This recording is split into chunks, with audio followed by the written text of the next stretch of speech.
Hello, everyone, and welcome to our webinar on tapping into your community for Giving Tuesday. We're very excited to have this webinar. It's kind of like an annual tradition now for Lightful and everyone in the expanded Giving Tuesday team to have at least one webinar talking about Giving Tuesday, as we're all very passionate about it.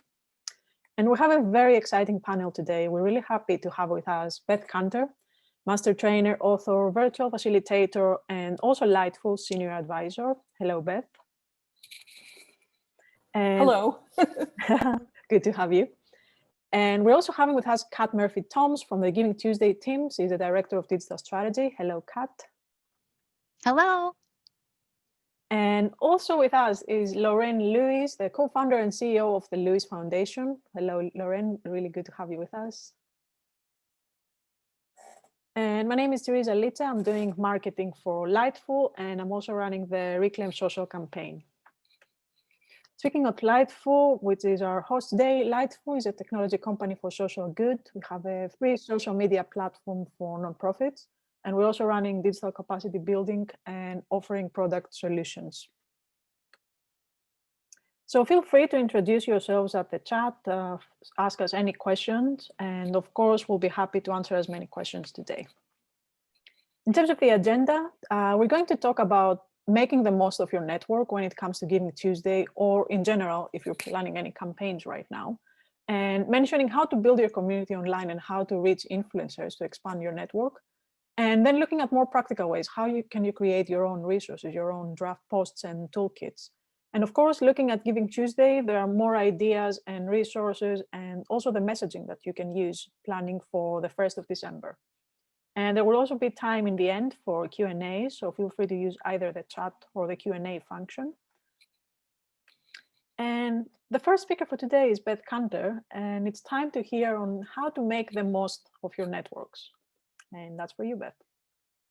Great. Thank you so much, Teresa. And so glad to be here with Kat and Lorraine. And all of you, thanks for joining. A number of years ago, I wrote a book called The Network Nonprofit, sort of at the very beginning of when social media was at the heel of the hockey stick. Okay, so, and if you know about tech adoption, we always talk about it in terms of a hockey stick. You know, the heel is right here, and then it goes up. And the book was really about encouraging organizations to be more like networks. And so next slide, if you can go to the next slide. The definition of a network is a group of people or organizations or both that are connected to each other in different ways through common interests or affiliations and work together to solve a social change problem, raise money together, do something together.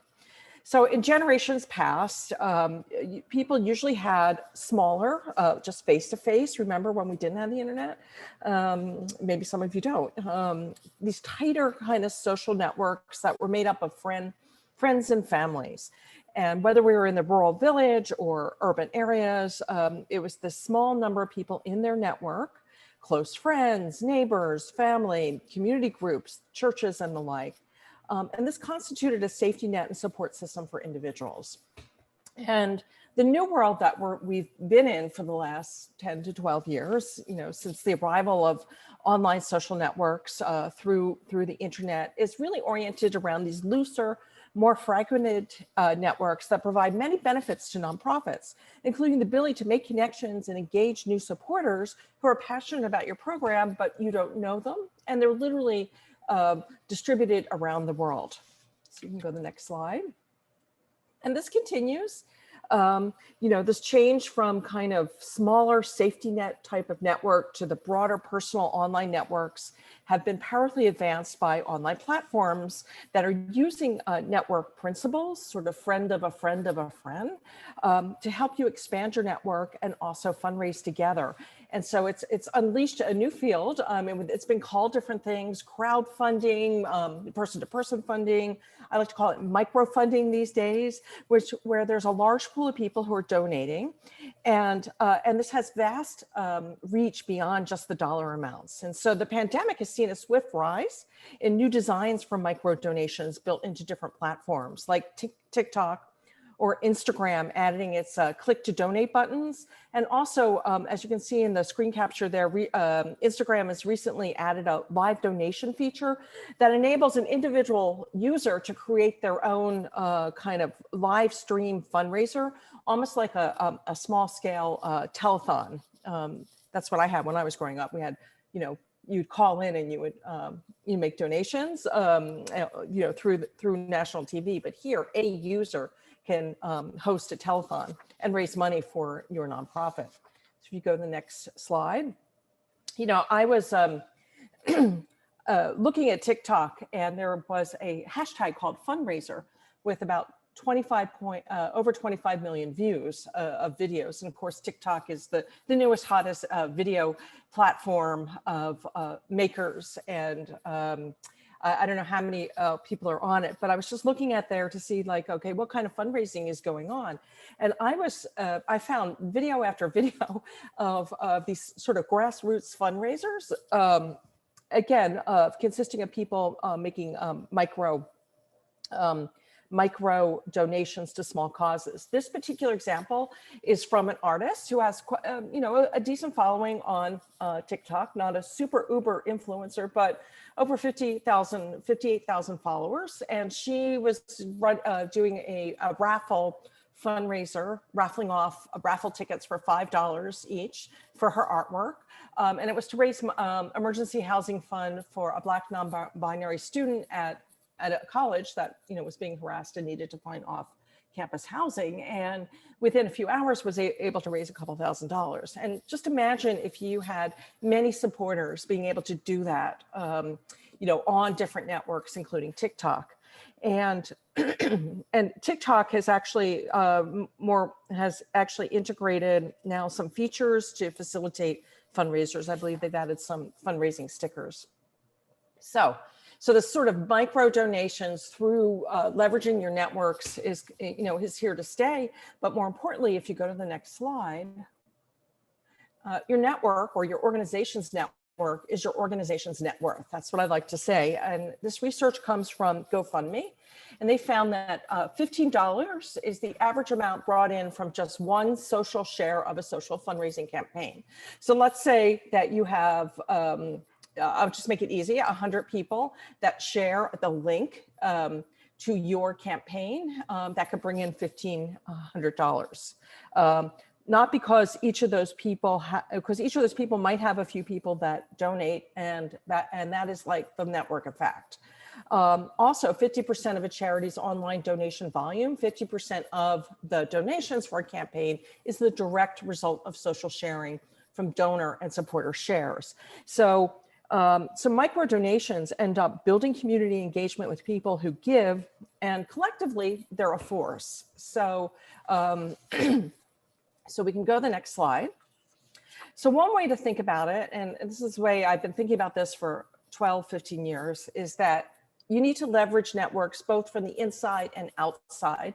And I know Lorraine and Teresa and Kathleen are going to talk specifically about some of the tactics for raising, for launching your ambassadors and supporters to raise money on your behalf. I call that the outsiders, but the insiders are really important. This is your staff and your board, because they're able to connect with their networks. The institution becomes, your organization becomes more porous, and sort of reaching together with networks that are outside of your organizations, all like collectively magnifying community engagement and of course dollars. So let's go to the next slide.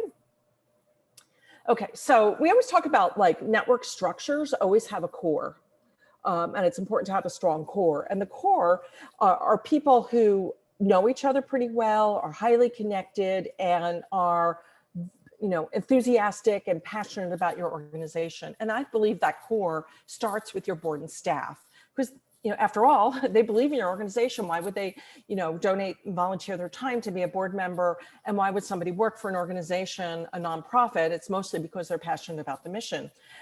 They all are predisposed to have an attitude and a desire to make the world a better place. They understand the nonprofit's mission probably better than anybody else in the big picture. They probably already have great stories about your organization. And more importantly, their networks of people that are connected to them probably have some sort of affinity with your nonprofit's work. They also know your organization industry well, and the most likely they're already using social channels. Maybe not all, but probably a lot better than 10 years ago, and probably a lot better than 5 years ago. So having this core in place and activating board and staff to spread and do those social sharings of your campaigns is really important. So let's go to the next slide. And there's another reason why it's important. Trust in the competency and ethical judgment of nonprofits has been crumbling, okay? Even before the pandemic. And, you know, with the rise of disinformation, fake news, public manipulation, it's not only fueling political polarization, but it's also adding to the anxiety to a shared understanding of reality, when knowledge can potentially make the difference between safety and death. So these are some stats here that are talking about from the give.org donor trust report, that only 19% of individuals say that they highly trust charities or nonprofits, and 70% rate trust as an important motivation for making a donation. Okay, so the environment out there is sort of making trust crumble, and people highly distrust institutions and organizations. But if a person knows your board or staff member personally, they trust them, and that trust is then extended to the organization. So part of this is not only just leveraging your board and staff as your kind of trust agents as part of the fundraising campaign, but it's also being really having more transparency and openness that also builds trust. So let's go to the next slide. Okay, so let's take this is sort of a high level diagram. And we're gonna, again, I think Lorraine and Kathleen and Teresa are going to get more into the brass tacks around this. But so here we have the network nonprofit, both with networked insiders, board and staff, and networked outsiders, those champions, those influencers, celebrities, and different supporters. So if you just take one person go there on the left, you take that little blue person at the bottom, and you look down and you see this is that person's network. And these are, a typical network. Some have larger networks. These are all the people and organizations that this person could reach and extend your fundraising message. But there is a process for bringing outsiders into your organization. Of course, you need to research, figure out who's aligned, who's authentically passionate about your work. They might already be showing up on your donor databases. You need to vet them. You want to make sure, especially with the well-known celebrities, that there's no controversy that could spill over to your brand. There's a recruitment process, bringing them on board, onboarding them, providing them with all the support they need. And that includes messaging. And I know Kathleen's going to talk about that in great detail around Giving Tuesday. And then it's activating them. And so there's that cycle. And I really want to point out one thing, that it's, maybe you may be using and leveraging your network in a more formal way than you have in the past. But this is just the beginning of a relationship, because, and it's not just around, one campaign or Giving Tuesday. This can be a really great way to build engagement, community, and obviously donations for the long term. So it's like the beginning of this. So understand what networks are. You can leverage both your insiders and your outsiders. We know that social sharing generates income, whether that's specific dollar amounts or the percentage of volume of money that you're bringing in through online fundraising. It's important to have insiders because they're your trust agent. And there is a process for kind of cultivating and bringing outsiders into your organization as champions for the long haul. So thank you. And I guess I'll turn it back to Teresa or Lorraine, whoever's next. Thank you very much, Beth. And it's time to hear now from Lorraine. Hi everyone, thank you for having me. So my name's Lorraine Lewis. I'm co-founder and CEO of a charity I created 4 years ago called the Lewis Foundation. And it's a charity that provides gifts and support to adults that are going through cancer treatment in hospital. So I just wanted to share something that's become really important, especially whilst we're in this pandemic, about building a community and reaching influencers to make a difference. Because we don't know what's going on at the moment and when it's going to get better. And I think there's a lot of issues and there's a lot of difficulties going on where people need support within our communities. And I think the best way that change and a difference is going to happen is by us, using our grassroots organisations to try and make a difference. So I'm just going to share some factors that may be of use or assistance to you in terms of building your audience and your community. So if you can share the next slide, please. So the first thing I wanted to share about is sharing impact. I think Beth really hit the nail on the head there in terms of how the public perception has changed in terms of viewing charities. There seems to be a lot more distrust about if I give my money or my time to a charity or a not-for-profit, where is my money going? What impact is it really going to have? And there's a lot of talk about it being swallowed up by administration and staffing costs. But it's really important to show that when somebody is giving you their time or their money or a product, that is making a difference to the people that are receiving it. And that is why I'm talking about sharing impact, so that when people decide, maybe it's they hand over a £5 note or a £10 or £20 or whatever it may be, that you're turning that into doing something that's going to make a real difference to the person on the receiving end. And there's so many different ways you can show and share impact. When people, you look on social media and you could say, I gave a gift to somebody, or I went out and fed the homeless, and you get feedback from that to say, this made a massive difference to how I feel. This meant I had a good meal, or it meant I had support that I might not have accessed. It's so important to share that message, so then people know that, okay, I gave that money and look at the effect and the impact it had on that person.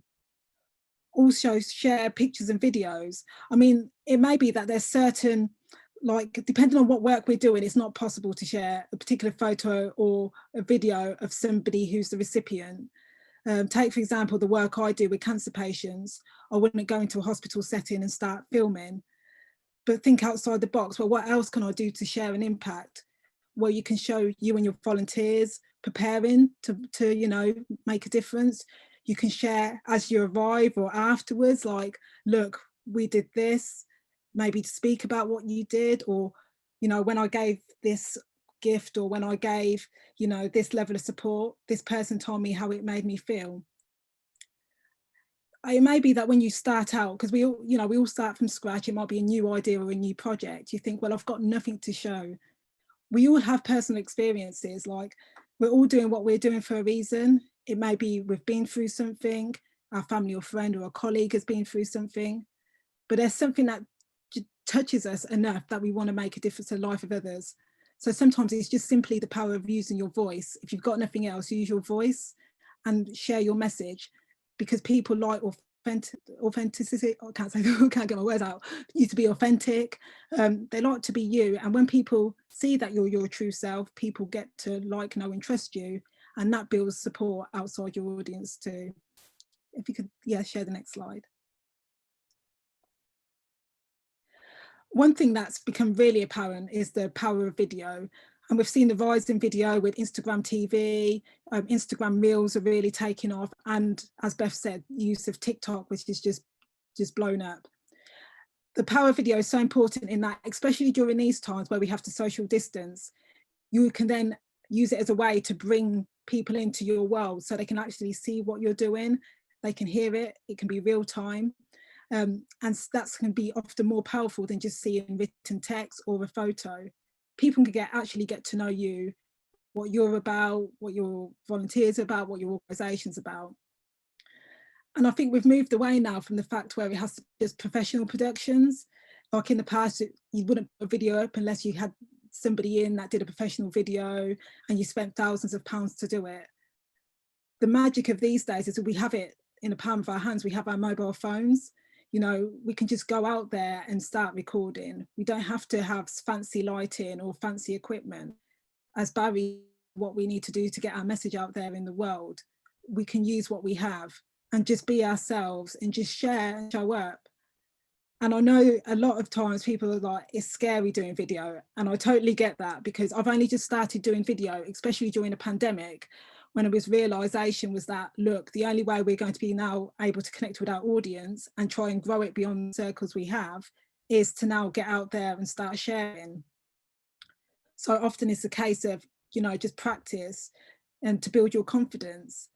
Because it's easy enough sometimes to think like, I feel I look stupid, I sound stupid, but people aren't interested in what you look or sound like. They want to hear your message, and the power of video definitely allows you to do that and to get your message out there.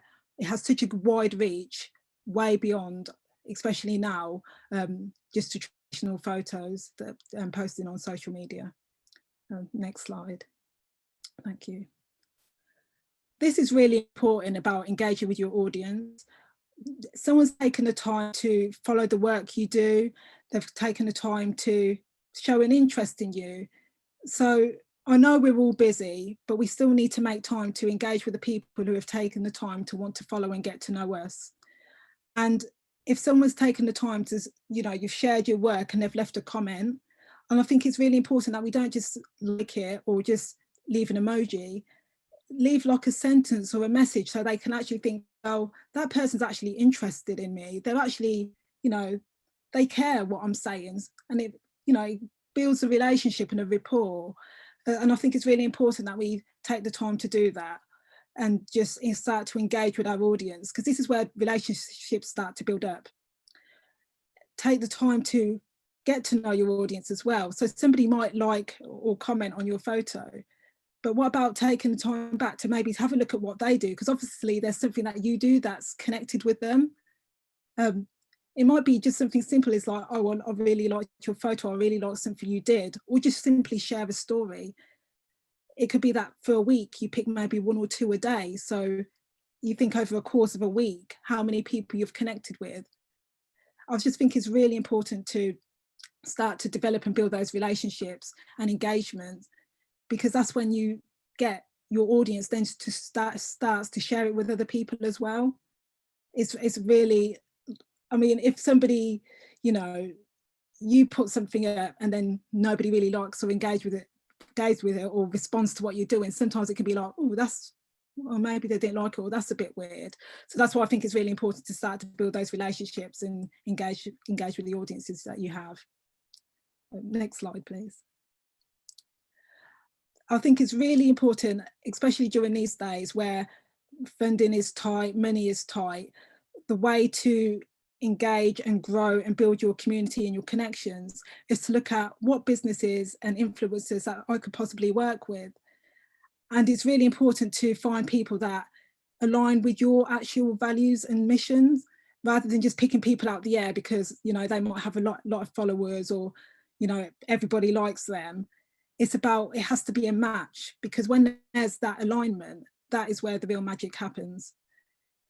I would say maybe pick like maybe a couple of people, like 2 or 3 people or 2 or 3 businesses that you feel really connect with the work you do, and then make a conscious effort in terms of like engaging with them as well, like I just talked about. You know, taking the time to get to know them and their brand, rather than just going in cold and say, I want to work with you, because instantly it's like, well, you haven't even got to know me. Take the time to get to like their posts, comment on their posts, share their posts. And it's a process, and it's something that's not just going to magically happen overnight. Sometimes it can take a couple of weeks, a couple of months to build that relationship and trust, that then you can either approach them, or they may reach out and approach you as well.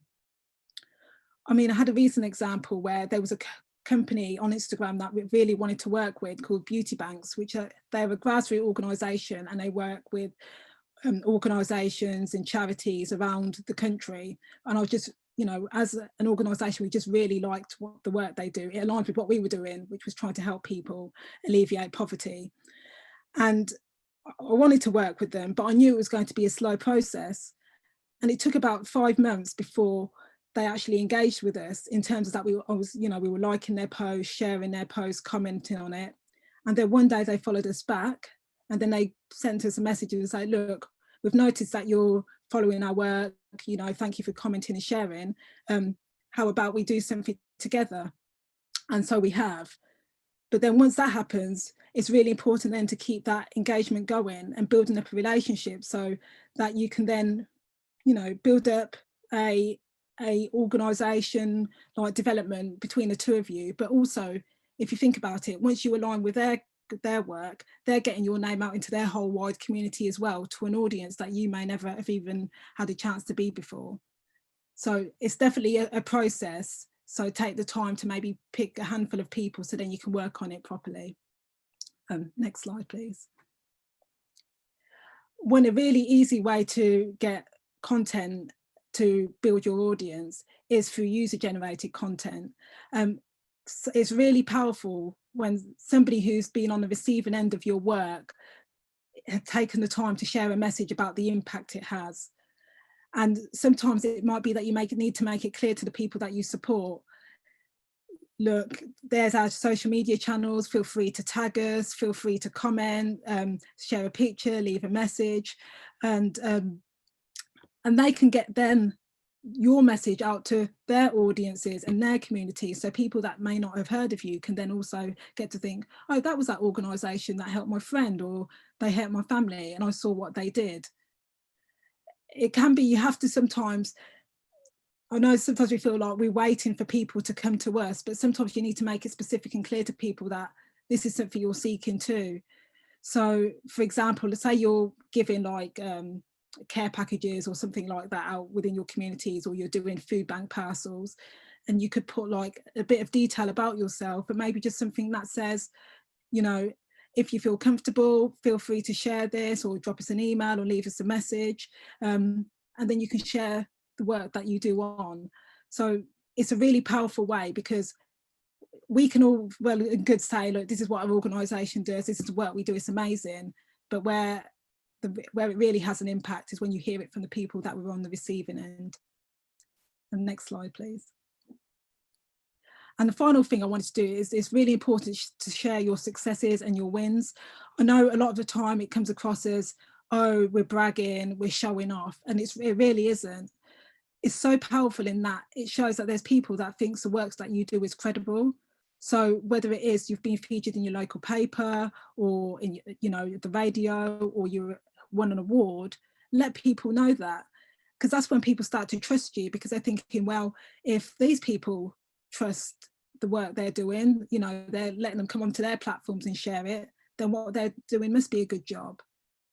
And also then again, your message is being thrown out into a whole new audience that may not have heard of you before, and it might be that one person that was listening or reading that thinks, actually I really like the work they're doing, it connects with something I'm going through, and I want to try and find a way to support that organisation.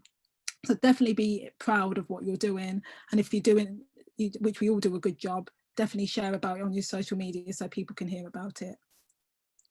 So it was really rapid and brief. I could go into a lot more detail about it, but I just think it's really important this time.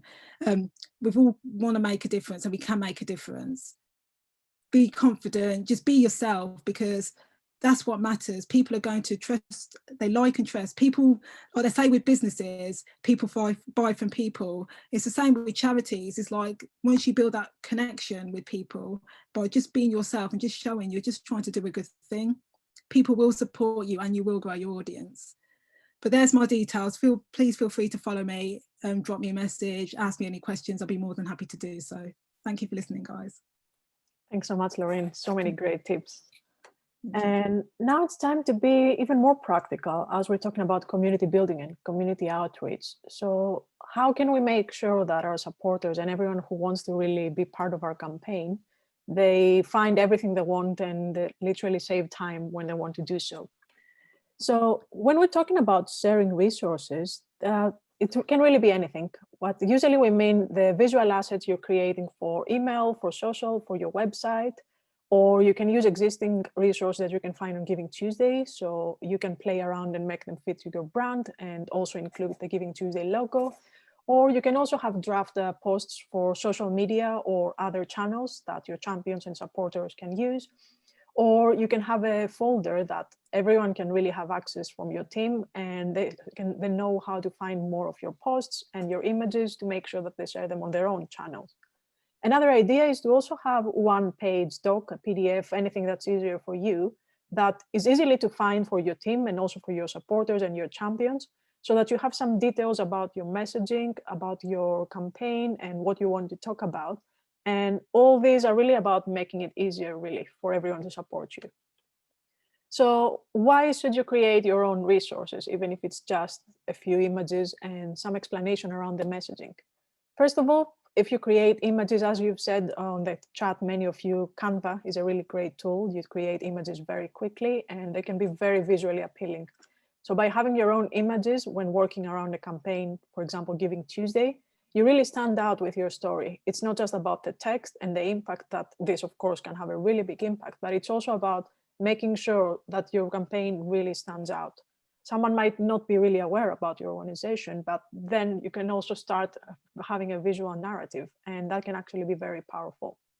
And of course, one of the main reasons you're creating the resources is you want to make it easy for everyone to join your campaign. Whether they are long-term donors or they just come across about your work and they feel that they have similar interests, then you want to make sure that even if they just want to share one tweet, that you give them the option to actually do that as fast as possible. And as Beth mentioned, when thinking of the community and the networks, it can be internal and external. So on the internal side of things and the comms, it's a great opportunity to bring the team together. The team might feel very excited to join your campaign if they're not necessarily directly part of it. But sometimes we feel that we lack the time to actually find the right content or find the right way to express ourselves in a campaign. So it's a great idea to just have some draft copy, some sample posts that everyone can use and share on their own networks. And of course, when you're working on your own assets, it's a great way to enhance your brand. Even if it's the color, the logo, something that really stands out as your own brand, it's definitely a good idea, even if you spend half an hour on Canva to create 2-3 images. So it doesn't necessarily have to be time consuming. And of course, luckily, there are also many digital toolkits for Giving Tuesday. So if you feel that you don't have the time or you don't feel ready to create your own toolkit, you can make the most of all the amazing resources from Giving Tuesday. There is, for example, a social media toolkit for nonprofits, but there are so many things that you can find at the Giving Tuesday website. And when we're talking about resources and making the most of it, it's actually important to remind that you don't need to spend too much time working on this. It's all about the simplicity and the efficiency, both on your side when you're working on the campaign, but also to make it easier for everyone to make the most of it. So have a think on an easy way to just centralize your resources and your messaging without necessarily spending days on that. And my last experience with working on a digital toolkit and being part of the campaign was almost last year, when we launched Reclaim Social for the 3rd year, a campaign to make social media more positive. As the 3rd year of the campaign, we wanted to make sure that we amplify the message even more. So we decided for the 1st year to create a digital toolkit to spread it across our partners, our friends, our network, and to create as many images as possible and many sample posts just to help them be part of the campaign. So on the day, on the 6th of February, when we started seeing those images popping out on our feeds, it was a great recognition because we saw that many people wanted to join the campaign, but they didn't necessarily know what to say or how to participate without having some ideas in mind. So when you actually see the visual element of everything that you've created in advance showing up as part of the campaign, then this is a great recognition. And what's important actually when creating images in advance is really useful to say that everyone is happy to customize it as much as they want. Once you start with creating your own assets, then your supporters should feel free to be as creative as they can. And again, it comes back, as Lorraine said, on the power of user-generated content. So don't be afraid to feel that you should be the one to create the only resources, as long as there's still some brand consistency or maybe the use of your logo or the hashtag, then it's still perfectly fine to expand your reach and get your supporters to be creative. So how to get started when thinking of resources and digital toolkits? First of all, you can start with your existing images or anything else you might have already planned. You don't need to necessarily reinvent the wheel, but you can look at what you have right now and start adding everything in one folder. It's definitely easier for everyone, whether it's about your team, your champions, or influencers that you want to work with, to make sure that you have everything in one place. You can work on a one-pager around the messaging, any draft posts around the theme and what you want to talk about. And it's actually a great idea also to share them through an email or maybe as part of your community to your champions, your supporters, anyone who really wants to support your campaign and they want to be part of that. So it's probably the best time now, if you're thinking about Giving Tuesday, to have a think what you want to talk about and how you can really summarize that in one page. And speaking of Giving Tuesday and ideas, now it's time for Kat to actually continue the conversation. Hey, everybody. I'm so glad to be here. Thanks for having me. I'm Kat. I'm the digital strategist for the Giving Tuesday Global team. Teresa, you can hop over to the next slide. We've been getting so many questions about what Giving Tuesday is going to look like this year. And to be honest, we don't really know. Our data collaborative has done some analysis recently, and you can find all of that on givingtuesday.org. And while we know that economic uncertainty suppresses giving sometimes, we also know that people are motivated to give in times of crisis also. It's both and. And 2020 has been no exception. You can look to Giving Tuesday Now, our emergency Giving Tuesday that we did on May 5th in support of COVID, and as a moment to help and heal our world as an example of that. The bottom line is that people want to do something right now. They're clamoring for that, and not just because they might have finished organizing their bookshelf by color and need something else to do, but because in a moment of uncertainty, people have a deep-seated desire to do something and to give. Giving is a step towards a different future that we're all looking to achieve, and I'd encourage you to use Giving Tuesday as a way to tap into this energy. You can go to the next slide, Teresa. The first thing I would like you all to do tomorrow, your mission, if you have not done so already, is to send out a calendar invite to everyone in your network to remind them that Giving Tuesday is coming. I don't know about you, but if it's not on my calendar, it's not happening. If I'm not getting a notification on my watch, it's not happening.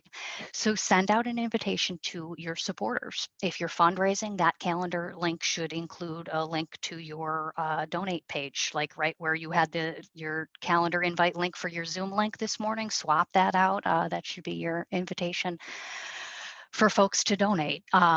You send another calendar invite to your board, to some of these ambassador folks that we're talking about. If you're going to organize an army of peer-to-peer fundraisers, you might have a different calendar invite for those folks that has right in the body of the invite what exactly it is you want folks to do that day. I've been asked a ton. We are definitely going to have our Canva templates available this year and ready for you to use. As you've heard us wax poetic about Canva, it's easy as pie. We want to make things easy for you. You feel free to take these templates, swap them out for your logos, your colors, do whatever you like to them. I want you to be creative. I have the link in this slide deck, which we'll share out soon. It's also canva.com/Giving Tuesday should give you to the right place to get those templates. We've been talking about starting early, getting that word out and seeding that Giving Tuesday is coming, and you want to start doing that now. Start dripping out emails over the next few weeks to remind folks about the big day and get them inspired and activated for your mission and prepared with all the materials that they need to help. Like Teresa said, we want to make this as easy as possible for absolutely everybody in your network, and your job in the next couple of weeks is to do a little prep work to make that as easy as possible. You want to start encouraging people to share their stories during this time and get them equipped to do that.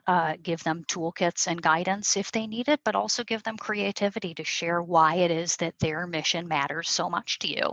They can start doing that now, sharing those posts in the lead up to Giving Tuesday. They don't just have to do it on Giving Tuesday. But start building those relationships now, especially if you're thinking about employing a set of new ambassadors or influencers that might be new to your organization. You're going to need that time to build those relationships, just like Lorraine said. Next slide, Teresa. Make sure you're connected with your local country movement. I saw a lot of people shout out their locations in the chat. I saw Giving Tuesday UK, we have Giving Tuesday Canada, and we have Giving Tuesday Nigeria. We have 70 countries all over the world. Find your local movement and tap into that movement. Contact the leaders. Make sure you're signed up for all their e-newsletters and tools. You can also visit the givingtuesday.org website. That's the global hub for everything.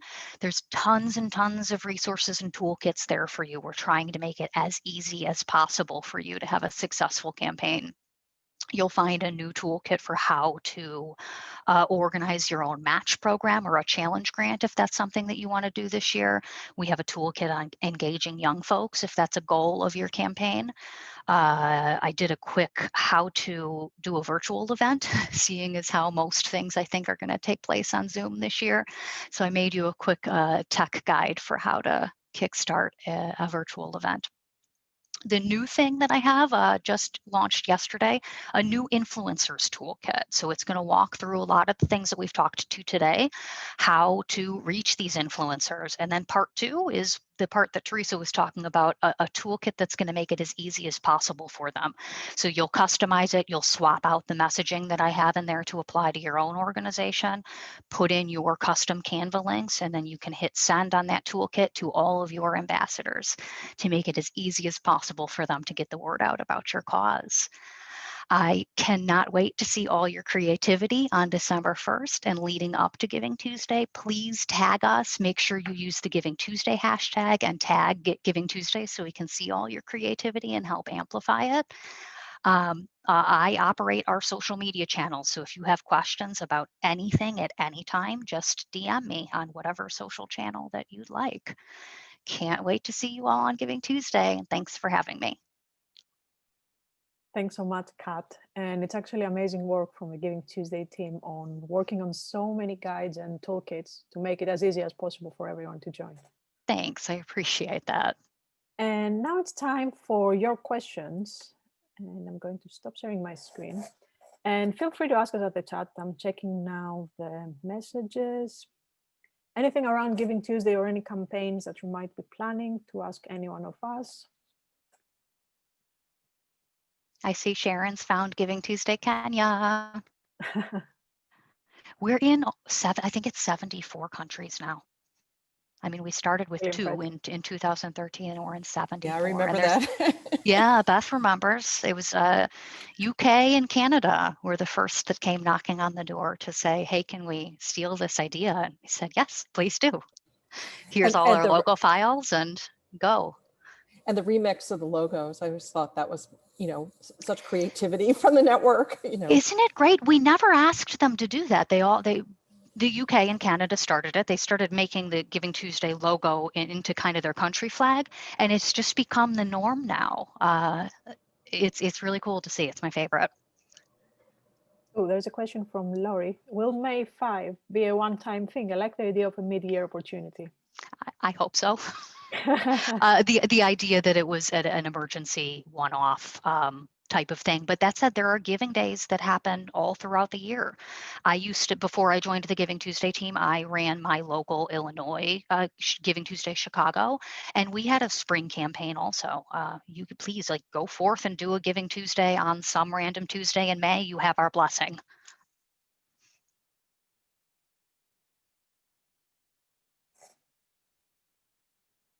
What are everyone's plans for this year? Drop them in the chat if you have ideas or things you're thinking about.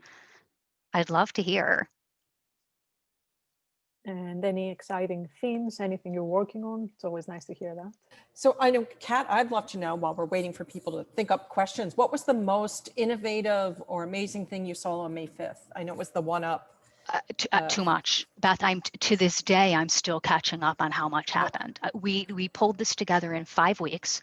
It was a Sunday. We had an emergency team meeting and we said, you know what, we need to do something. And we're going to announce it on Tuesday that we're going to do something, and we're going to hold it 5 weeks later. The whole thing was just a whirlwind, and I still can't wrap my mind around it. But the offline activations that seemed to happen are the things that tug at my heart most. Like, we talk a lot about how Giving Tuesday is not just about financial giving. We're here to amplify every single act of generosity that there is, and every single act of generosity counts, even if it's just an act of kindness. If that's the thing that you're doing on Giving Tuesday, that's a Giving Tuesday campaign, and that's a Giving Tuesday activation. So that counts. And everything from the someone hosted a Taco Tuesday event, because it was also Cinco de Mayo on May 5th. And so there was a Latinx organization in California that hosted a whole taco cart came out at the hospital, and they hosted free tacos for the hospital staff and essential workers, and all over the That's world, great. things like that. It's amazing. I think Great also the texts that you have been doing, the kindness texts. Oh, Is that yeah. what yeah, those are, I love getting that. Especially at the beginning, you're doing them every day during the pandemic. And it was like, oh, my one thing of really good news and something that makes me feel good. But then I went back recently and I looked at, like, you can look at the archive, and there's Yeah. it's such a useful, valuable source of ideas too. I'm You so know. glad. We tried to keep them simple, especially during the high time of the pandemic, right? Really simple activations that you could do. Like, you can sign up for it, by the way, if you text Giving Tuesday to 33777. You'll get on my list of weekly Tuesday, what you can do to bring a little goodness into the world. And they're simple. Some of them are go knock on your neighbor's door that you've never spoken to before, wearing your mask, of course, and ask them if they need anything.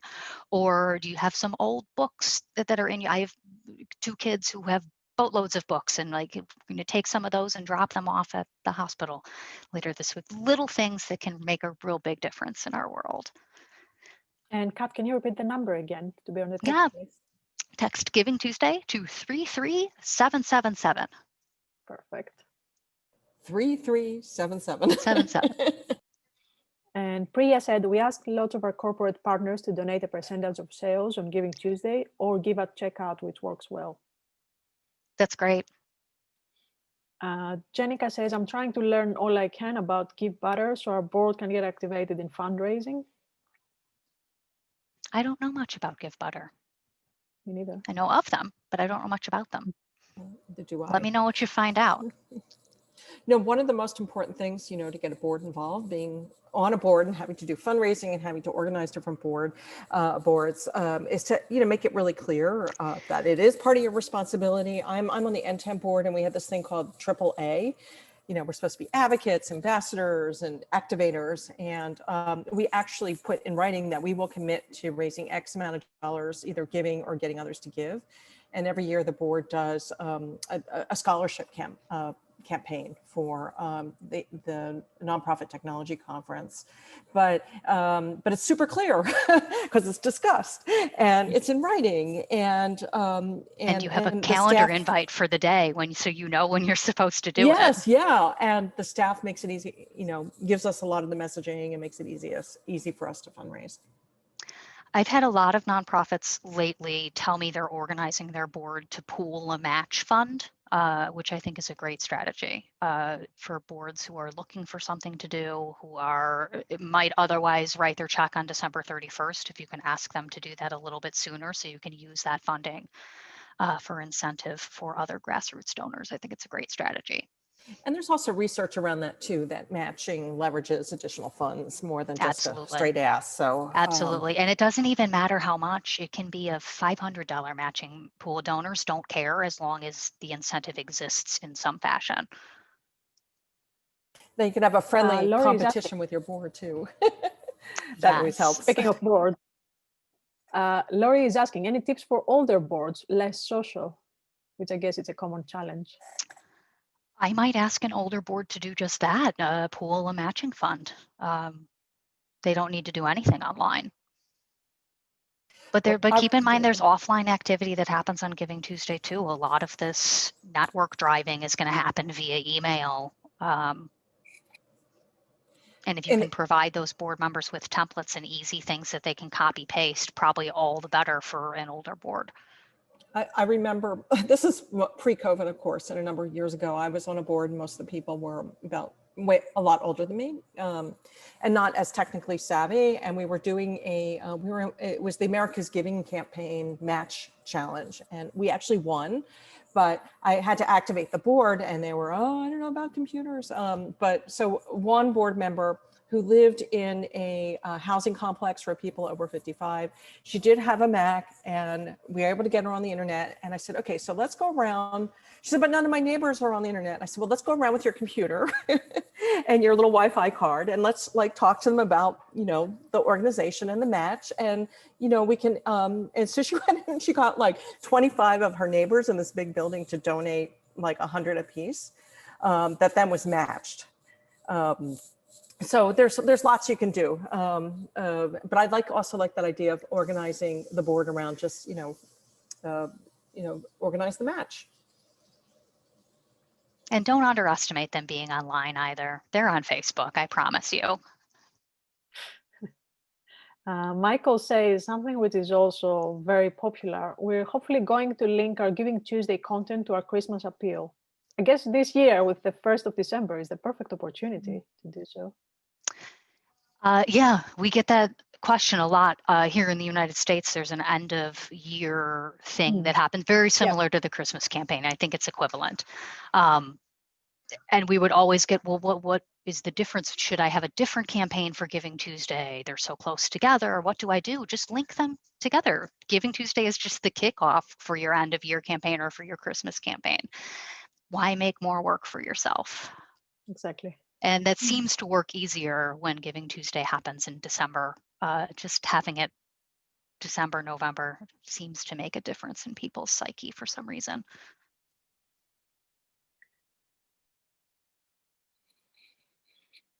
We have a question from Vinay, our own CEO. He's always interested in storytelling, so of course he would ask. Hi, Vinay. How much do you think participants should or should not reference COVID in their storytelling or on impact stories? Actually, good question. Yeah, I mean, I've found that we've used that throughout our storytelling. It's something that we all know exists. It can't be ignored. And I think what's been really important is to actually highlight the actual needs of the communities that people are living in. And sometimes we don't appreciate that for someone in this situation, especially during the coronavirus. We've got people that are vulnerable. We've got people that can't afford things because they've lost their jobs. And part of your work is trying to get out there in the community to make a difference to people, so it makes their lives easier. And I think by highlighting through your work, like, we're going out and doing this and it's having an impact on these people who are suffering as a result of the pandemic, people will get that and will want to support it, because nobody, especially during this time, wants to see people suffer. And I found that during this period, the amount of kindness and care that I've seen has been the most I've ever seen in my life, in that once people hear somebody struggling, they want to get involved to make them feel better. So I do feel it is really valuable to share it within your communications. And I guess it's easier for everyone to relate right now when you're also linking COVID. Yeah. And didn't you release, Kat, a blog or a report mentioning about the rise in giving and how that has changed during the pandemic? We did a study about giving across recessions. It might be worth a peek. I mean, bottom line is that folks really want to give, and they want to feel empowered to make a change. And that's your role. That's exactly what it is that you do for Giving Tuesday. And whether you're running a fundraising campaign or whether you're empowering people to do something else or take some other action for your cause, the moment is ripe, and it's going to be amazing. We have lots and lots of research. It's at givingtuesday.org/lab. We have a whole data team that I think folks often only recently realized that we even had. It's how we figure out, it began as how we figured out the total on Giving Tuesday. We get that directly from all the donation processors. It takes a lot of work and relationship building to convince them all to share their data, but they all do. And because of that sheer quantity of data that we get, there's other things that we're able to analyze and find out. We have data from all year, not just on the day of Giving Tuesday. They share everything from all year, which affords us a really great position and opportunity to look at all kinds of things about why folks give, what could increase generosity. That must be very useful for everyone, any charity and nonprofit looking at giving. Great data set. The best there is, if I do say so myself. Yes, and so important too, because not a single organization can't provide the amount of that large amount of data, and having that large sample size and then sort of adding artificial intelligence and algorithms to it, you can really reap a lot of really useful insights. So encourage everyone to go to that page and download and read the studies. And one last question. How about thanking the donors? What's the best way to approach that? Do you want to set some sort of swag? Do you want to have a set timeline in mind? Is it next day, next week, next month? All of those things. I've seen nonprofits have a great amount of success thanking their donors during Giving Tuesday, and I expect I'll see a lot of that this year too. Folks are going to be doing live streams. If there's a way that you can, I'm thinking about, Beth, you mentioned the telethon, right? It would be 24 hours and people would pop on and say, thanks to so-and-so who made this gift, right? You can think of it like that. Or Gratitude Wednesday. And gratitude, thank you Wednesday. We have graphics for that. That's become a tradition as well. Next day, for sure, you're sending out an email and posting at least a couple of times throughout the day that Wednesday with a thank you post. And then do it again at the end of the year, and do it again the next month. I think fostering those relationships, especially if you've received new donors, you want to have a plan in place and thinking about that now, about how to make those folks recurring donors. And also, if it's a large donor that you get, a new one, or a handwritten note can go a long way, especially since we can't go out. or just a phone call, to thank, Simple video too. There's a lot of power in our phones, and it's not terribly hard to make a cute, creative video you can send to those major donors. Perfect. That was really good. I think we could talk for hours on all the Giving Tuesdays ideas and the things that inspire us. And thanks so much, all of you, for joining today. Kat, Lorraine, Beth, really appreciate the time. And we know that now is a competition. Of course, we'll do it again. Thank you. Thanks so much, everyone, for joining. And we'll make sure we send the slides, the recording, all the resources. And have a great day, afternoon, depends where you are. Thanks a lot. Morning. Bye.